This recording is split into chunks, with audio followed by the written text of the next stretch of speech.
disperse that. And there you go. গত বছরের মার্চে বাংলাদেশ জাতীয় দলে অভিষেক হয়েছিল তাওহিদ হৃদয়ের। এরপরই থেকেই তিনি জাতীয় দলের প্রায় নিয়মিত সদস্য। ডিপিএল এর পর চলমান জিম্বাবুয়ে সিরিজও ব্যাট হাতে দারুণ ধারাবাহিক হৃদয়ের। সিরিজের তৃতীয় টি-20 ম্যাচে মঙ্গলবার হৃদয় ক্যারিয়ারের সেরা 57 রান করেছেন। পরে ম্যাচ সেরার পুরস্কারও উঠেছে 23 বছর বয়সী এই ব্যাটারের হাতে। ম্যাচ শেষে সংবাদ সম্মেলনে এসে হৃদয় জানান, আলহামদুলিল্লাহ, রান করলেই অবশ্যই ভালো লাগে।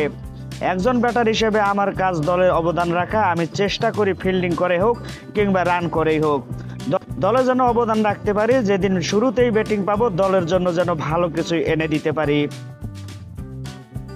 দ্রুত 2 উইকেট হারানোর পর জাকের আলী অনিকের সঙ্গে গড়েছেন বড় পার্টনারশিপ। হৃদয় বলেন, আমি এমন জায়গায় ব্যাট করছি, পাওয়ার পেলে তো নামা লাগতে পারে, 15-16 ওভার পরেও নামা লাগতে পারে, প্রথম ওভারেও নামা লাগতে পারে। ম্যাচের চাহিদা অনুযায়ী ব্যাট করি। আজ দ্রুত 2 উইকেট হারানোর বড় পার্টনারশিপ দরকার ছিল। আমি আর জাকের ভাই জুটি করেছি, চেষ্টা করেছে চাহিদা অনুযায়ী ব্যাট করার। আমাদের লক্ষ্য ছিল যত বেশি রান করা যায়। যদি দ্রুত 2-1টা উইকেট না যেত, 70-80 রানের একটি ইনিংস থাকতো, তাহলে রান আরও 200 কাছাকাছি হতো। টস হেরে আগে ব্যাট করতে নেমে নির্ধারিত 20 ওভারে 5 উইকেট হারিয়ে 165 রান করে বাংলাদেশ। দলের হয়ে সর্বোচ্চ 38 বলে 57 রান করেন তাওহিদ হৃদয়। জবাবে খেলতে নেমে 20 ওভারে 9 উইকেট হারিয়ে 156 রানের বেশি করতে পারেনি জিম্বাবুয়ে। সফরকারীদের হয়ে সর্বোচ্চ অপরাজিত 34 রান করেছেন ফারাজ আকরাম। বাংলাদেশের হয়ে সর্বোচ্চ 3 উইকেট শিকার করেন মোহাম্মদ সাইফুদ্দিন।